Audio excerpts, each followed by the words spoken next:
नेपाली कांग्रेसले केही महत्त्वपूर्ण निर्णयहरू गरेको छ।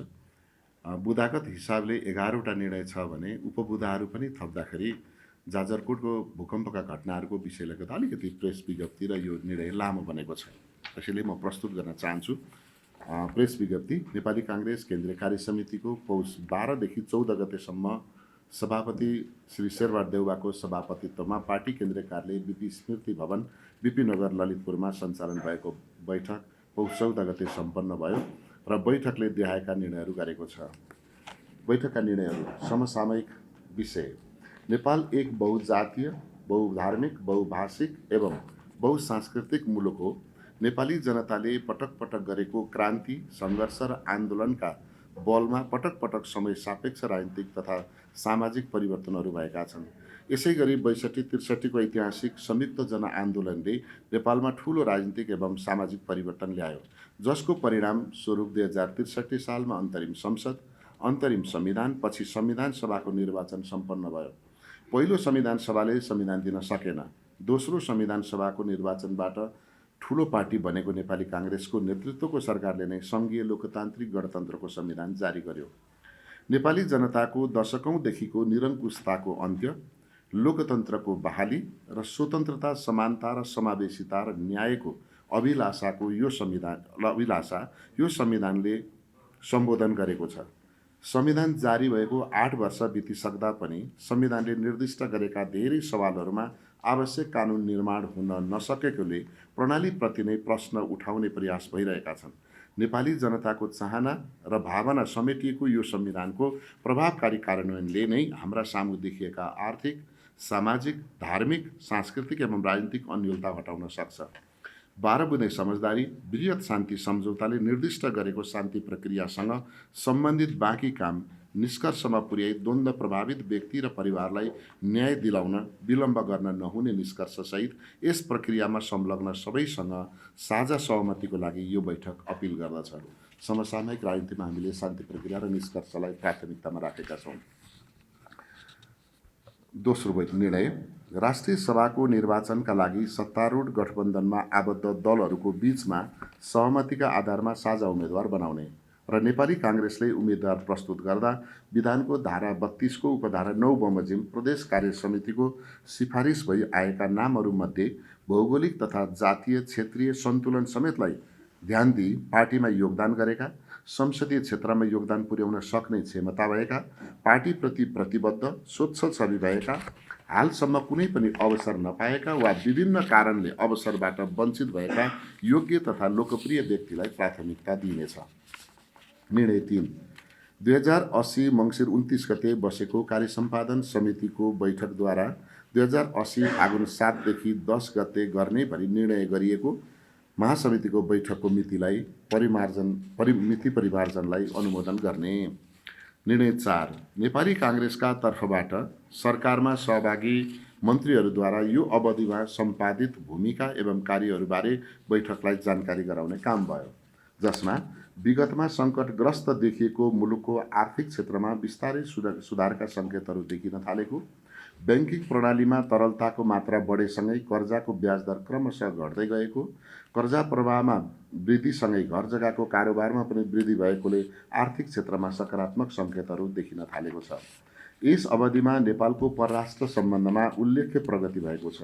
संयुक्त राष्ट्र सङ्घका महासचिवको नेपाल भ्रमण हुनु, नेपाली कामदार भएका मुलुकमा नेपाली राजदूतावास खोल्ने कार्य सम्पन्न हुनु, हमास इजरायल युद्धमा हमासको आक्रमणमा परि ज्यान गुमाएका नेपाली नागरिकको शव स्वदेश ल्याउने तथा विपदमा परेका सयौं विद्यार्थीहरूको उद्धारका लागि नेपालका परराष्ट्र मन्त्री नेपाली ध्वजावाहक विमान लिएर आफै युद्धग्रस्त मुलुकको भूमिमा पुगेर सफलताका साथ उद्धार गर्ने साहसिक कार्यले नेपाली जनतामा गौरव महसुस भएको छ भने अन्तर्राष्ट्रिय जगतमा नेपालको साख वृद्धि भएको छ। यसै सिलसिलामा इजरायलमा अध्ययनरत नेपाली विद्यार्थी विपिन जोशीको यथाशीघ्र रिहाई र रुस युक्रेन युद्धमा रुसी सेनामा भर्ना भई युद्धकै क्रममा निधन भएका नेपाली नागरिकको शव खोजी गरी स्वदेश ल्याउने विषयमा थप कूटनैतिक पहल गर्नुपर्ने देखिन्छ। विगतको तुलनामा यस आर्थिक वर्षमा वस्तुको आयात कम भएकोले वैदेशिक व्यापार घाटामा न्यूनीकरण भए पनि निर्यातमा उल्लेख्य मात्रामा वृद्धि हुन नसकेको देखिँदा व्यापारिक व्यावसायिक क्षेत्रमा सन्तोषजनक प्रगति हुन सकेको देखिएन। पुँजीगत खर्च हुन नसक्ने विगतकै समस्या यथावत नै रहेको छ। सम्पन्न भएका आयोजनाहरूको पनि निर्माण व्यवसायीलाई दिनुपर्ने रकम समयमा भुक्तानी नभएको अवस्थाले पनि विकास निर्माणका आयोजनाहरू कार्यान्वयनमा सुस्तता देखिएको छ। विगतदेखिकै बहुवर्षीय आयोजनाहरूलाई बजेट सुनिश्चितताको स्वीकृति दिने प्रचलनले राज्यलाई अनिश्चित समयसम्म गहन आर्थिक दायित्व सिर्जना गरेको छ। यो सरकारको तर्फबाट प्रस्तुत विवरणहरू हुन्। बैठकमा बोल्ने केन्द्रीय सदस्यहरूले गएको 1 वर्षको अवधिमा विकास निर्माण, सुशासन, रोजगार प्रवर्धन, समृद्धि, भूकम्प, बाढी पहिरो, डुबान एवं अन्तर्राष्ट्रिय क्षेत्रमा भएको युद्धका कारण विपदमा परेका नेपालीहरूको उद्धार एवं राहतमा सरकारका कार्यहरू सन्तोषजनक रहँदै पनि जनतामा उत्साह भर्न थप कार्यहरू तीव्र गतिमा गर्नु आवश्यक भएको राय सुझाव तथा धारणा राखे। राय सुझावमा स्वदेशमा कृषि उत्पादन क्रमशः घट्दै जाने र खाद्य तथा कृषिजन्य वस्तुको आयात दिनानुदिन वृद्धि हुँदै जानुले मुलुकमा खाद्यान्न सङ्कट हुने र कृत्रिम मूल्य वृद्धि हुने देखिन्छ। मुलुकको आर्थिक सामाजिक क्षेत्रमा सुधारका सङ्केतहरू देखिएका छन्। यद्यपि मुलुकको आर्थिक सामाजिक तथा राजनीतिक क्षेत्रमा विकसित परिस्थितिलाई मध्यनजर गरी विशेष गरी युवा वर्ग, उद्योगी र व्यापारी व्यवसायी लक्षित व्यापक रूपमा रोजगारीका अवसरहरू सिर्जना हुने गरी आवश्यक प्रभावकारी नीति लिन नेपाली काङ्ग्रेस केन्द्रीय कार्य समितिको यो बैठक सरकारसँग माग गर्दछ। लोकतन्त्रको अर्को परिभाषा पारदर्शिता र सुशासन हो। सरकारको सकारात्मक प्रयासका बावजुद पनि यस विषयमा आम जनता विश्वस्त हुन सकेको पाइँदैन। सरकारबाट प्रदान गरिने सेवा जति सुलभ ढङ्गले जनताले प्राप्त गर्छन् त्यति नै सुशासनको अनुभूति बढ्दै जान्छ। जति फराकिलो मात्रामा सुशासनको सन्देश फैलिन्छ त्यति नै लोकतान्त्रिक प्रणालीको दिगो विकास हुने भएकोले शान्ति सुव्यवस्थाको प्रत्याभूतिसँगै सुशासनका लागि प्रभावकारी नीति अवलम्बन गर्न सरकारको ध्यानाकर्षण गर्ने। 2080 पौष 13 गते ललितपुरको बालकुमारी स्थित इपिएस कार्यालय क्षेत्रमा वैदेशिक रोजगारका लागि परीक्षा दिन पाऊँ भन्ने माग गर्ने प्रदर्शनकारी र सुरक्षाकर्मी बीच भएको झडपमा 2 जना युवाको ज्यान जानु अत्यन्तै दुःखद घटना हो। यस घटनाले हामी सबैलाई मर्माहत तुल्याएको छ। तसर्थ सरकारले यो घटनालाई गम्भीरताका साथ लिई देहायका कार्य तत्काल गर्न सरकारको गम्भीर ध्यानाकर्षण गर्ने। 1. उच्च स्तरीय न्यायिक छानबिन समितिको गठन गरी घटनाको सत्य तथ्य पत्ता लगाई दोषीलाई कानुनी कारबाही गर्ने। अहिले डिआइजीको नेतृत्वमा समिति थियो। हामीले यसलाई चाहिँ उच्च स्तरीय भनेको न्यायिक क्षेत्रकै छानबिन गर्ने गरेको उच्च स्तरीय न्यायिक छानबिन समिति गठन गरी घटनाको सत्य तथ्य पत्ता लगाई दोषीलाई कानुनी कारबाही गर्ने। 2. रोजगारीकै लागि विदेश जाने प्रक्रिया सम्बन्धी विवादमा बाट उत्पन्न आन्दोलनमा ज्यान गुमाएका परिवारका कम्तीमा 1 जना सदस्यलाई स्वदेशमै उचित रोजगारी प्रदान गर्नुपर्ने। 3. मृतकका परिवारलाई उचित क्षतिपूर्ति उपलब्ध गराउनुपर्ने। 4. घाइतेको निशुल्क उपचार गर्नुपर्ने। 5. आगामी दिनमा यस्ता घटना दोहोरिन नदिन आवश्यक विशेष नीति अवलम्बन गर्नुपर्ने।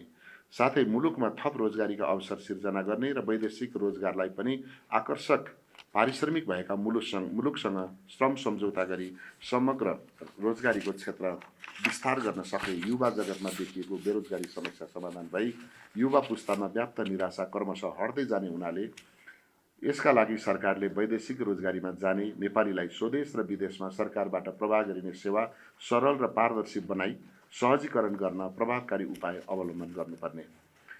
निर्णय नम्बर 5.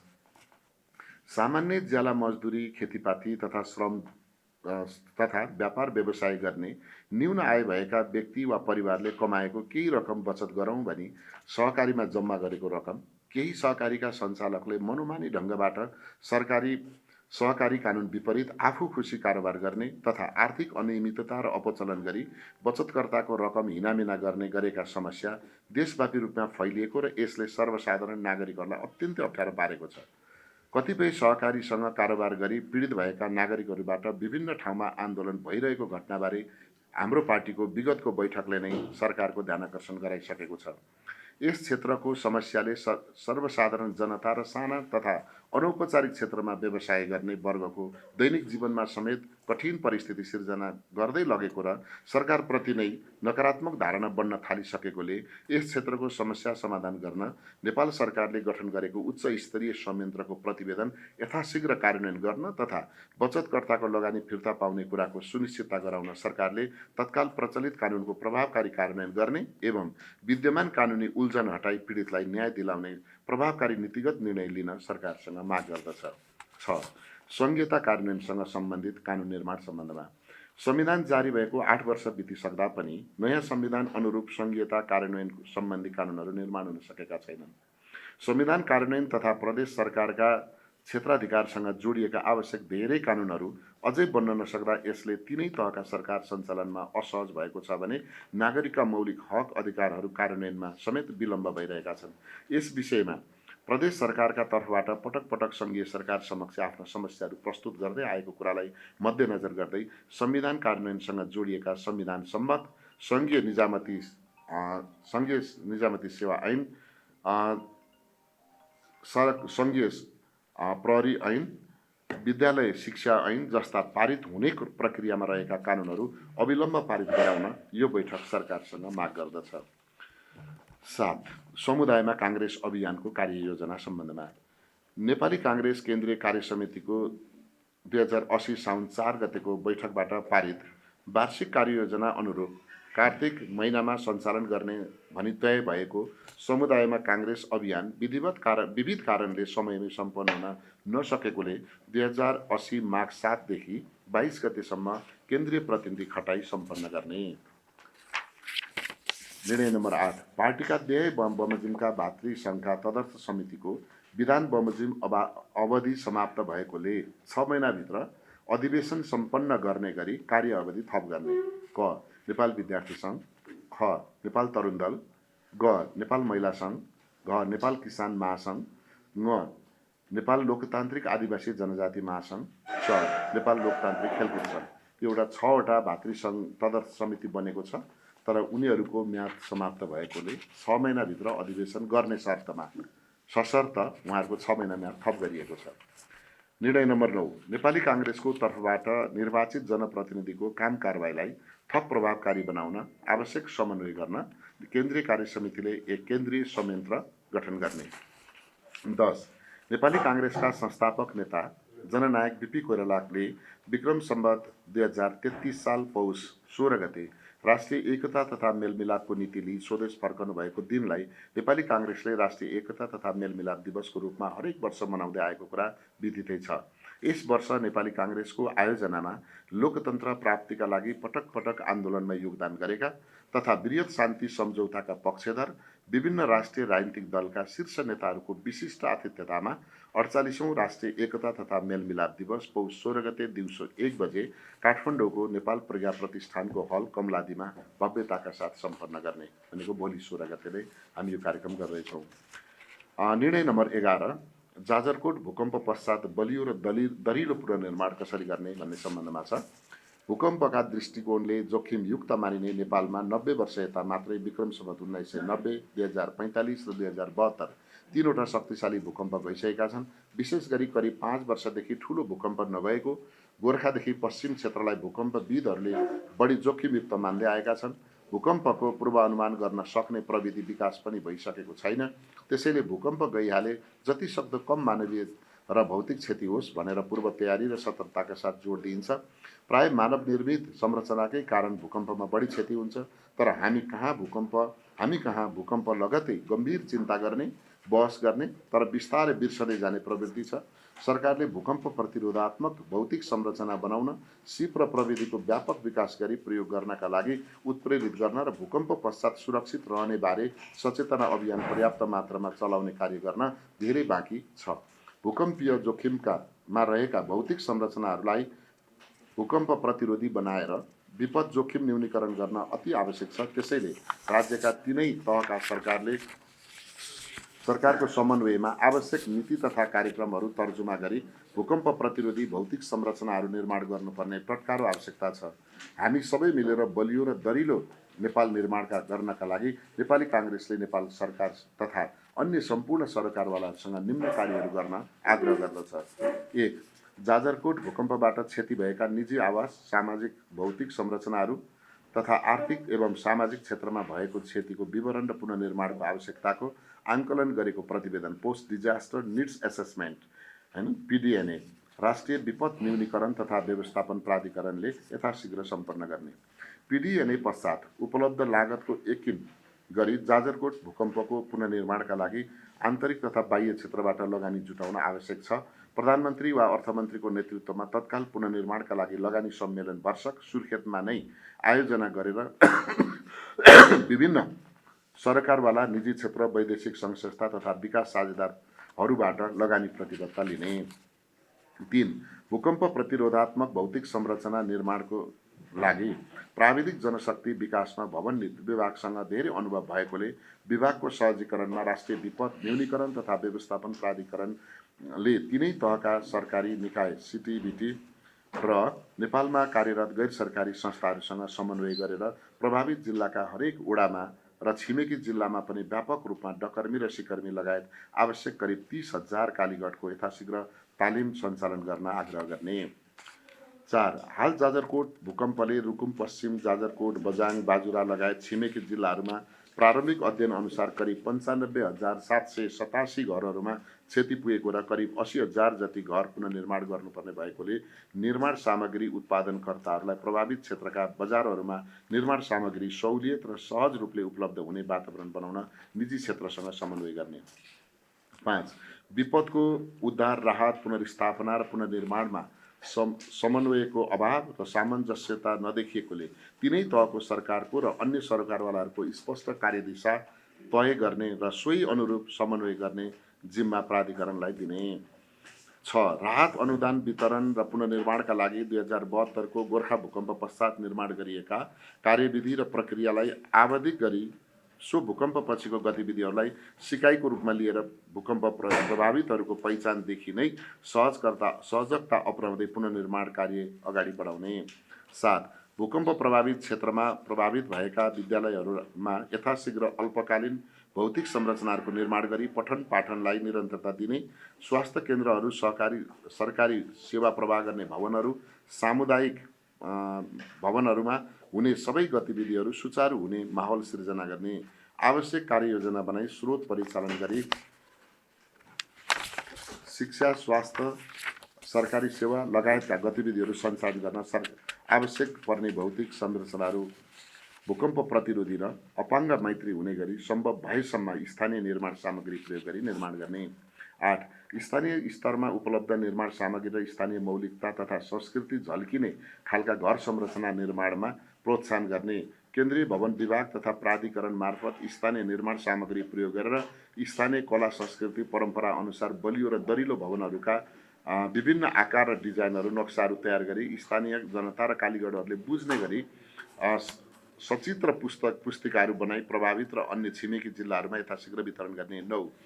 गोर्खा भूकम्पपछि 2074 सालमा बनाइएको स्वैच्छिक बस्ती स्थानान्तर कार्यविधिलाई अद्यावधिक गरी जोखिम ठहरिएका र अति दुर्गम बस्तीहरूबाट नजिकको सुरक्षित स्थानमा एकीकृत बस्ती विकास गरी बस्ती बनाउन स्थानीय मौलिकता तथा संस्कृतिको जगेर्ना हुने गरी जीविकोपार्जनका लागि पर्याप्त स्रोत साधनको परिचालन हुन सक्ने गरी एकीकृत बस्तीको निर्माण गर्ने। 10. नेपाल सधैँ भूकम्पीय जोखिममा रहेकोले नेपालभर हाल भूकम्प प्रतिरोधी नभएका संरचना र सम्पदाको छुट्टै लागत सङ्कलन गरी सो संरचनाहरूको पुनर्निर्माण र प्रबलीकरण गर्नको निमित्त नीतिगत निर्णय गरी कार्यान्वयन गराउन प्राधिकरण र शहरी विकास मन्त्रालय लगायत तिनै तहका सरकारी निकायलाई निर्देशन दिने। 11. भूकम्प प्रतिरोधी भवन निर्माणको लागि तालिम प्राप्त जनशक्तिले मात्र निजी तथा सरकारी भौतिक संरचनाहरू निर्माण गर्न सक्ने कानुनी व्यवस्था गर्न शहरी विकास मन्त्रालय र स्थानीय सरकारलाई जिम्मेवारी दिने। 12. आवश्यकता अनुसार राष्ट्रिय भवन संहिता परिमार्जन गरी स्थानीय स्तरमा उपलब्ध निर्माण सामग्री र स्थानीय संस्कृति झल्किने खालका सबै सरकारी संरचना निर्माण गर्नुपर्ने व्यवस्था गर्न शहरी विकास मन्त्रालय र स्थानीय सरकारलाई जिम्मेवार बनाउने। सबै स्थानीय सरकारहरूले नयाँ बन्ने भवन तथा भौतिक संरचनाहरूमा राष्ट्रिय भवन संहिताको अनिवार्य कार्यान्वयन गराउने। 13. अस्थायी टहरा निर्माणलाई तीव्रता दिन र पुनर्निर्माणको कार्य प्रारम्भ गर्न भूकम्पबाट अति प्रभावित प्रत्येक वडामा कम्तीमा 2 वर्षका लागि 2072 को भूकम्पपछिको पुनर्निर्माणमा संलग्न भएका इन्जिनियरहरूलाई 1 हप्ताभित्र प्राधिकरण मार्फत खटाउन निर्देशन दिने। 14 जाजरकोट भूकम्प मध्य स्तरको भूकम्प भएकोले अधिकांश ढुङ्गा माटाका घरहरू भत्किएको र पिलरवाला घरमा क्षति नभएकोले आम मानिसमा पिलरवाला घर मात्र बलियो हुन्छ भन्ने सोच सिर्जना भएको र अधिकांश सरकारी कार्यालयका भवनहरू पनि पिलरवाला संरचना बन्ने हुँदा आम मानिसको ढुङ्गा माटाका संरचनाप्रति विश्वास कम भएकोले नमुनाको रूपमा सरकारी भवनहरू पनि स्थानीय स्तरमा उपलब्ध निर्माण सामग्री र स्थानीय मौलिकता झल्किने गरी ढुङ्गा माटोको भूकम्प प्रतिरोधी भवन निर्माण गर्ने गरी सचेतना कार्यक्रमहरू गर्नका लागि प्राधिकरण र स्थानीय सरकारलाई निर्देशन दिने। 15 नम्बर सरकारले दिने राहत अनुदानले मात्र निजी आवास निर्माण गर्न प्रभावित घर परिवारहरूलाई रकम नपुग्ने हुँदा बाँकी रकम जो गर्न सहुलियत ऋणमा पहुँचको व्यवस्था गर्न अर्थ मन्त्रालय र नेपाल राष्ट्र ब्याङ्कलाई निर्देशन दिने। साथै सरकार निजी क्षेत्र र अन्य सरकारवालाहरूलाई भूकम्प प्रभावित क्षेत्रका जनताको आय वृद्धि गर्नका लागि विशेष आर्थिक गतिविधिका कार्यक्रमहरू सञ्चालन गर्न आग्रह गर्ने। साथै भूकम्प पश्चात परेको सामाजिक र मनोवैज्ञानिक असर कम गर्न सामाजिक विकासका कार्यक्रमहरू व्यापक रूपमा सञ्चालन गर्ने। 16 अभिभावक गुमाएका अति विपन्न गरिब घर परिवारका बालबच्चाहरूको पठन पाठन र जीविकोपार्जनमा असर नपर्ने गरी स्थानीय सरकार तथा अन्य सरकारवाला निकायले कार्यक्रम तयार गर्ने। यतिवटा चाहिँ 11वटा निर्णय र उपनिर्णय 16वटा भएको छ र अन्तिममा हामीले सधैँ चाहिँ शोक प्रस्ताव पास गर्नेका छौँ र शोक प्रस्ताव पनि यहाँलाई पढेर सुनाउँछु। यो अवधिका बिचमा नेपालको लोकतान्त्रिक आन्दोलन र नेपाली काङ्ग्रेसको सङ्गठन निर्माणमा सक्रिय भूमिका निर्वाह गर्नुभएका पार्टीका विभिन्न पदीय जिम्मेवारी रहनुभएका महानुभावहरूको निधनप्रति कार्य समितिको यो बैठक गहिरो दुःख व्यक्त गर्दै उहाँहरूप्रति भावपूर्ण श्रद्धाञ्जली अर्पण गर्दछ। दिवंगत आत्माको चिर शान्तिको लागि 1 मिनट मौन धारण पनि हिजो नै बैठकमा गरेर यो बैठक सम्पन्न गरिएको छ र बैठकमा यसपटक अलिकति जाजरकोट रुकुमको भूकम्पलाई चाहिँ विशेष ध्यान दिएर हामीले सरकारको गम्भीर ध्यानाकर्षण गराएका छौँ। अस्थायी घर टहरा निर्माणमा नेपाली काङ्ग्रेसको तर्फबाट हामीले तत्कालै 1 महिनाभित्र 1000 घर बनाउने भनेका थियौँ। हामीले यसमा छुटेको छ। हामीले 1062 घर हाम्रो पार्टीका विभिन्न संयन्त्रबाट नेवी सङ्घ, तरुण दल, महिला सङ्घ अथवा ट्रेड युनियन विभिन्न भातृ सङ्गठनहरूको तर्फबाट र पार्टीकै तर्फबाट समन्वय गरेर पार्टीले नै 10-10 जनाको चाहिँ टोली खटाएर 1062 घर अहिले अस्थायी टहराहरू बनिसकेको छ र त्यो अस्थायी घर टहराहरू पनि अब 60,000 जति घरहरू जरुरी छ त्यस्तो अवस्थामा छ भने अहिले चाहिँ त्यो हामीले बनाउँदै गरेको र अरू पार्टीका पनि भातृ संस्थाहरूले बनाउँदै गरेको घर चाहिँ अपर्याप्त छ।